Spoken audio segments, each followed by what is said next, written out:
शांति। मीठे मीठे परम प्रिय परमपिता परमात्मा, जो कि सर्व आत्माओं के भाग्य विधाता है, तो आज हम भाग्य विधाता भाग्य कैसे बनाते हैं, या फिर भाग्य विधाता की किताब में भाग्य कैसे बनता है उसको पढ़ना अर्थात जानना अति आवश्यक है। क्योंकि भाग्य के विषय में भी हर एक की अपनी अपनी मान्यताएं हैं, अपने अपने विचार हैं। परंतु एक बात हमें समझ लेनी अति आवश्यक है, और वो है कि दृश्यमान साधनों को देखते हुए हम ये कह दें कि ये व्यक्ति बहुत भाग्यशाली है। कभी कभी साधन उसकी भाग्य की निशानी बनते हैं, फिर कभी कभी किसी व्यक्ति को यश प्राप्त है। यश भी किन बातों का? मान मिलता है, उसकी शान है, उसकी आन है। उसके विषय में हर कोई महिमा करता है। वो जो भी कर्म करते हैं उसमें उन्हें सफलता प्राप्त होती है। उनके हर कार्य के अंदर वो विजयी रहते हैं, तो भी कहते हैं कि ये भाग्य की निशानी है। जो भी भाग्य की निशानियां हम समझते हैं, कोई संतान को भाग्य की निशानी समझते, अगर संतान उनकी आज्ञाकारी है, वफादार है, अगर वो केयरफुल है, माँ बाप को भी मानते, माँ बाप का भी ध्यान रखते, परिवार का भी ध्यान रखते, अगर वो व्यक्ति उन सभी का प्यार प्राप्त करती है, तो भी कहेंगे कि वो भाग्य वाली है, और उनके परिवार वाले भी भाग्यशाली हैं ऐसी संतान को प्राप्त करके।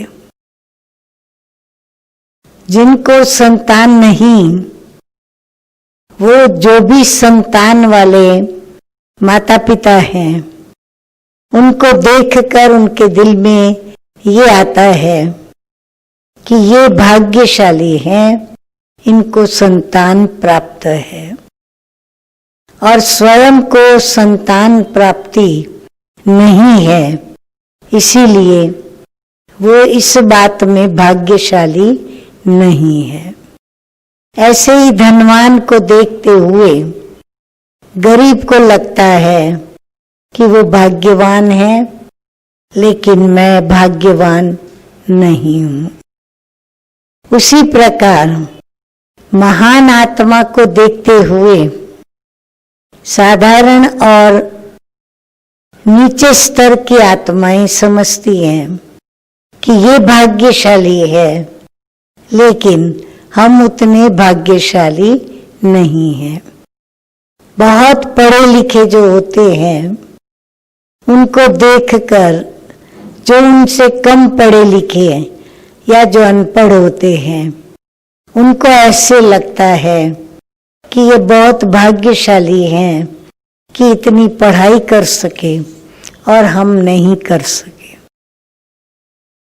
तो ऐसे विविध कारण हैं जिनको देखते हुए जब इंसान अपनी कंपैरिजन करता है, जो दूसरों के पास है परंतु मेरे पास नहीं है, तो कंपैरिजन करने से वो अपने भाग्य का अंदाज लगाता है।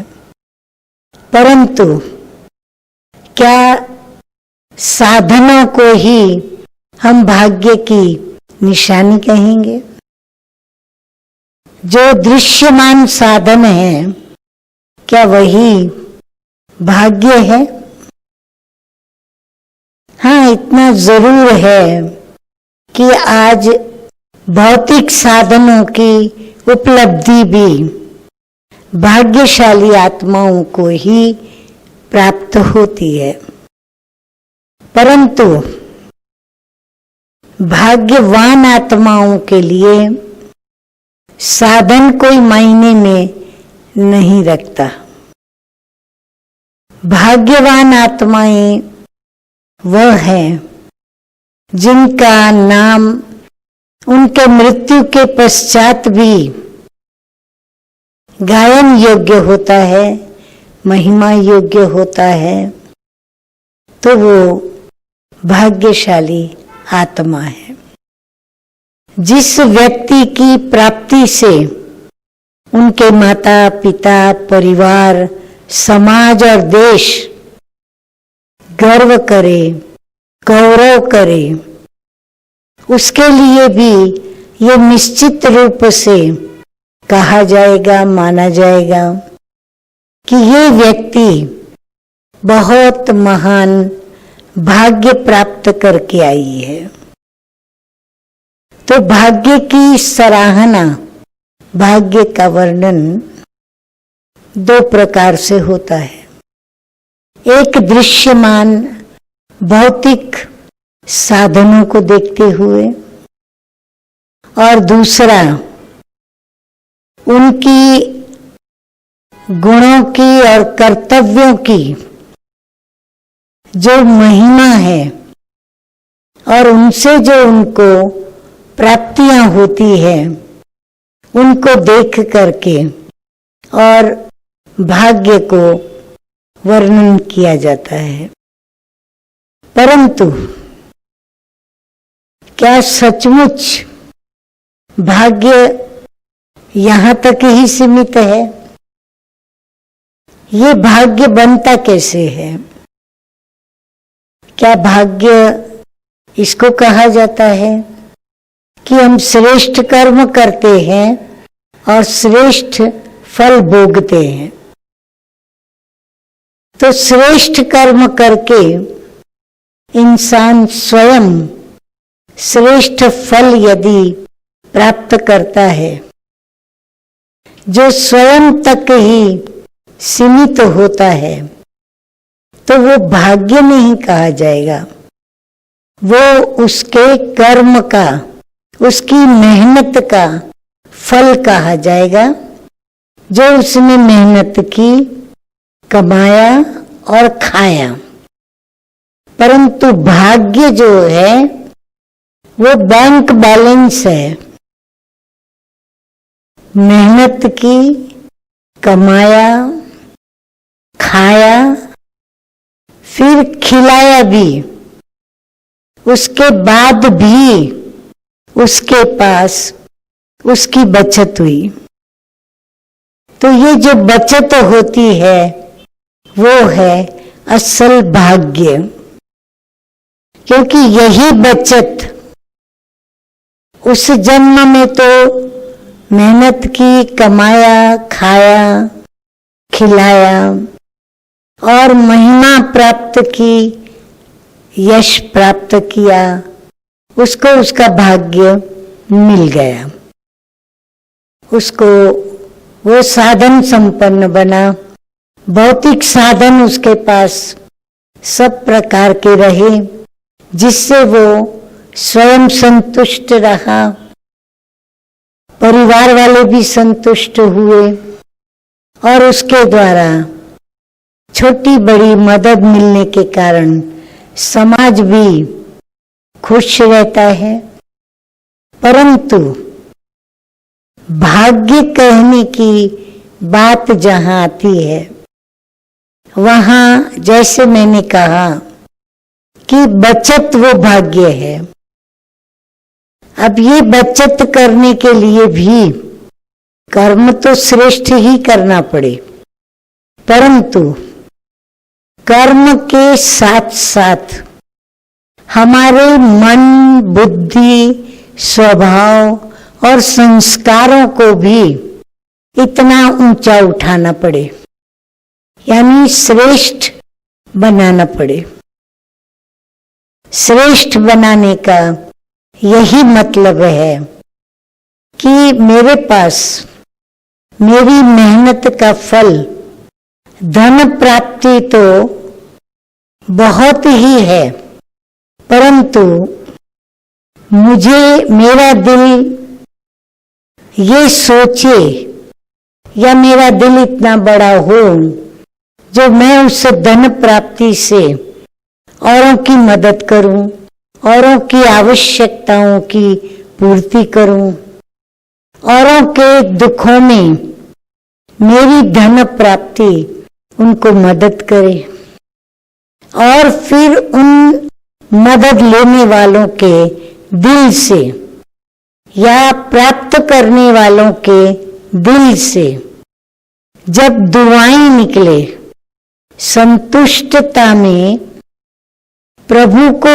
उपकार मानते हुए या फिर उस व्यक्ति को उसका उपकार मानते हुए और उसको धन्यवाद करे, अंदर ही अंदर आत्मा उनके प्रति शुक्रिया शुक्रिया करे। तो जब दिल से दुआएं निकलती है तो वो जो दुआएं हमारे पास जमा होती हैं वो है असल में हमारा भाग्य। और ये भाग्य जिन्हों को प्राप्त होता है उनको जीवन के अंदर न भौतिक तकलीफ देखनी पड़ती है, न ही उसके जीवन के अंदर अन्य आत्माओं की तरफ से कोई दुख, अशांति या किसी विपरीत परिस्थितियों में उनको उनका सामना करना पड़ता। परंतु ऐसी भाग्यवान आत्माओं को सर्व बातें, सर्व प्राप्तियां प्राप्त होती है, सब कुछ उनके पास होता है। कोई भी भौतिक साधन ऐसा नहीं होता जो उनको प्राप्त न हो। भौतिक साधनों की भी उपलब्धि और साथ साथ दुआओं की प्राप्ति के कारण उनके बुद्धि, उनका मन, उनकी सोच, उनका निर्णय कर्म करने के लिए और फिर उस निर्णय पर बना हुआ उनका स्वभाव, उनका संस्कार और उनका कर्म करने का विचार जो क्रियान्वित होता है, तो ऐसी क्रियाएं उनके द्वारा होती हैं और वो क्रियाएं जो उन आत्माओं को दुख और अशांति से मुक्त करती हैं। स्वयं तो मुक्त रहते ही हैं, परंतु उन आत्माओं को भी मुक्ति प्रदान करते हैं। ये दुआओं का इतना असर होता है कि जो उस दुआओं के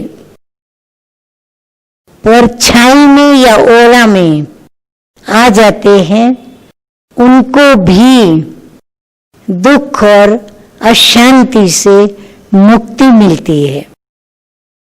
जो उस दुआ देने वाली, दुआ करने वाली व्यक्ति के हृदय में जिस भी प्राप्ति की इच्छा होती है, वो प्राप्ति उनके द्वारा होने के कारण उनके दिल से भी दुआएं निकलती है। वैसे भी वो देने वाली आत्मा, वो आवश्यकताओं की पूर्ति करने वाली आत्मा दुआओं से भरपूर होने के कारण, भाग्यवान होने के कारण और हृदय की विशालता होने के कारण वह भाग्यवान तो होती ही है, परंतु दिल की उदारता और सहज ही देने का, यानी सकारात्मकता देने का, सुख देने का, शांति देने का, आनंद, प्रेम, पवित्रता, मान, स्वमान, इन सभी बातों को देने का भी उसको दुआएं मिलती है। तो वो दुआएं उसकी दुआओं में ऐड होती है, एडिशन होता है, प्लस होती है, और प्लस होने के कारण वह व्यक्ति और भी भाग्य में धनवान बनती जाती है। भौतिक धन, स्थूल धन, भौतिक साधन, उसमें धनवान बनकर सभी प्राप्तियों को प्राप्त कर, उसमें गायन करने योग्य बनकर वो भाग्यवान जरूर कहलाती होंगी, परंतु सच्चा भाग्य तभी ही कहा जाए जब उन साधनों के साथ साथ जो साधना कही जाती है, वो साधना भी उसको ऐसी प्राप्त होती है जिस साधना में सकारात्मकता है। प्रभु की तरह सभी को सकारात्मक देना ही देना है, अर्थात भौतिक तो वस्तुएं, पदार्थ वो देता ही है, परंतु साथ साथ वह देता है सुख, शांति, आनंद, प्रेम, पवित्रता, संतोष, जिस कारण वह आत्मा दुआएं देती है, और यही दुआएं भाग्य कहलाती है। अब इसमें जो जितना दुआओं के खजाने को अपने पास जमा करता है, उतना वो भाग्यशाली कहलाता है। तो ऐसा भाग्यशाली बनने के लिए मेहनत हम करते हैं, परंतु मेहनत हमें उन विचारों पर करनी चाहिए, मेहनत हमें अपने उस स्वभाव के लिए करनी चाहिए, मेहनत हमें उन संस्कारों में चलने की हमें करनी चाहिए जिन स्वभाव, संस्कार और विचार, आचार, व्यवहार और चरित्र के अंदर ऐसे हमारे कर्म हो। हम सोचें तो ऐसा ऊंचा सोचें कि हमारी सोच हमसे ऊंचा, श्रेष्ठ और योग्य और सत्कर्म ही कराए। हमारी सोच का इतना प्रभाव हमारे पर हो कि हम ऐसा श्रेष्ठ कर्म करें। ऐसे ही हमारे स्वभाव के अंदर भी वही बात हो इतनी वह स्वभाव के अंदर जो भाव है स्व का और जो भावना है, तो वो भाव और भावना हर एक के प्रति इतनी पावरफुल हो, इतनी शुभ हो, इतनी स्वच्छ हो, इतनी अच्छी हो कि जिसके प्रति हम जब भी सोचें, जो भी सोचें और जैसे भी शुभ भावनाओं से सोचें, तो उसको उसकी प्राप्ति हो। उसी प्रकार संस्कारों में भी इतनी संस्कृति हो, यानी हमारी कृति को श्रेष्ठ बनाने की वृत्ति हो, जो वृत्ति हमारी दृष्टि पर काम करे, जो वृत्ति हमारी सुनने पर काम करे, जो वृत्ति हमारी जीवन में जो कुछ भी सकारात्मक शुभ श्रेष्ठ सोचा उसको धारण करने में मदद करे, काम करे, तो हमारी वृत्ति, दृष्टि, बोली, सुनना, श्रुति, कृति और प्रवृत्ति और उसके साथ साथ हमारी सभी के प्रति सेवा करने का भाव, स्वभाव, भावना, ये सब उसके साथ मिक्स हो और फिर हम कर्म करें, तो वो कर्म हमारा श्रेष्ठ कहलाएगा और ये श्रेष्ठ कर्म ही हमारा भाग्य बनाता है। ये इस श्रेष्ठ कर्म का फल भाग्य बनाता है।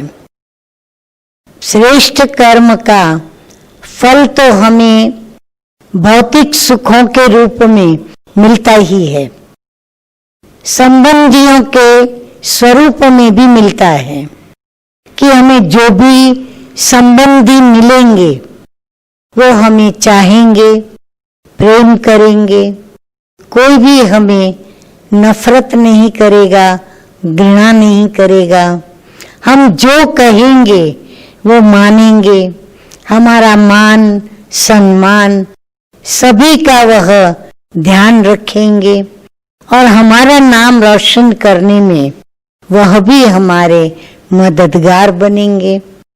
तो भौतिक सुखों के साथ साथ इन बातों की भी उपलब्धि होगी।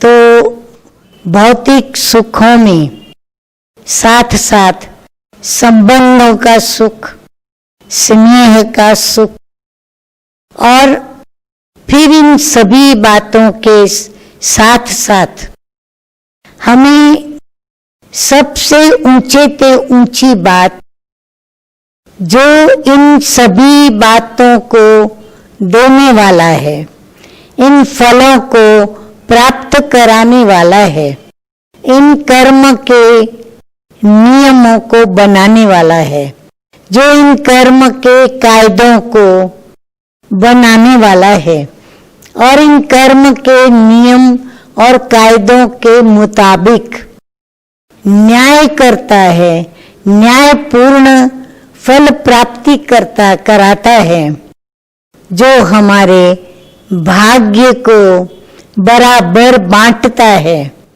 बराबर हमारे कर्म के फल पर न्याय करता है और जिसने जैसे कर्म किए उस कर्म के मुताबिक उसे फल प्राप्ति होती है, तब हम कहते हैं कि वो भाग्यशाली है।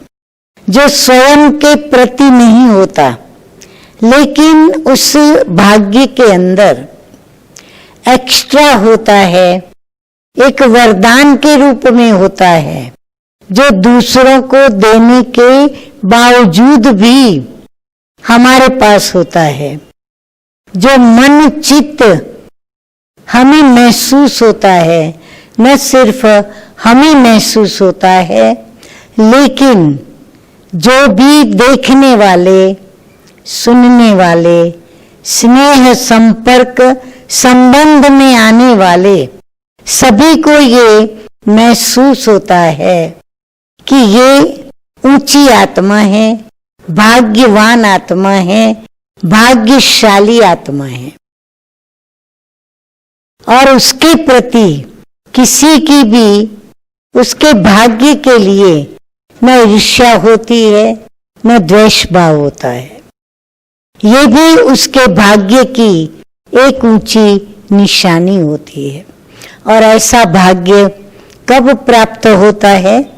जब हम सत्य परमात्मा के बताए हुए सत्य ज्ञान को धारण करते हैं, उस ज्ञान के स्वरूप बनते हैं। वह सत्य ज्ञान पर आधारित जो श्रीमत हमें उस सत्य ज्ञान के दाता के द्वारा उनके ज्ञान से, उनके कहने से, कथन से हमें प्राप्त होती है, उस श्रीमत का हम पालन करते हैं। और फिर वंडरफुल बात यह है, ऊंचे पे ऊंची, कि उनकी उस श्रीमत को समझते हैं, मानते हैं और उस ही श्रीमत पर चलने की हमें इच्छा होती है। वही हमारे लिए सत्य मत होती है और वही करने से भाग्य बनता है। ये बात हम अच्छी तरह समझ लेते हैं, महसूस करते हैं और करने की हिम्मत, करने का सामर्थ्य, ये सब कुछ हमें भाग्य से प्राप्त होता है।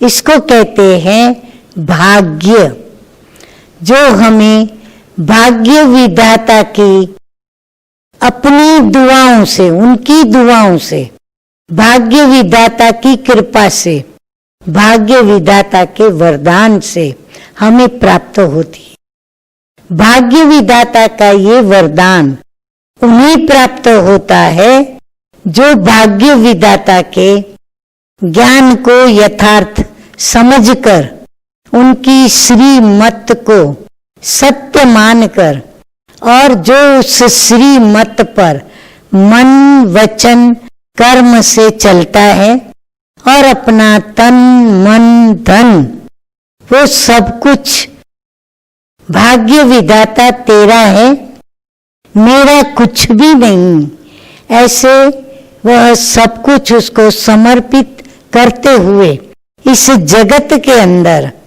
जो भी दृश्य देखता है, जो भी अपना अभिनय वो करता है, वो साक्षी दृष्टा होकर के करता है।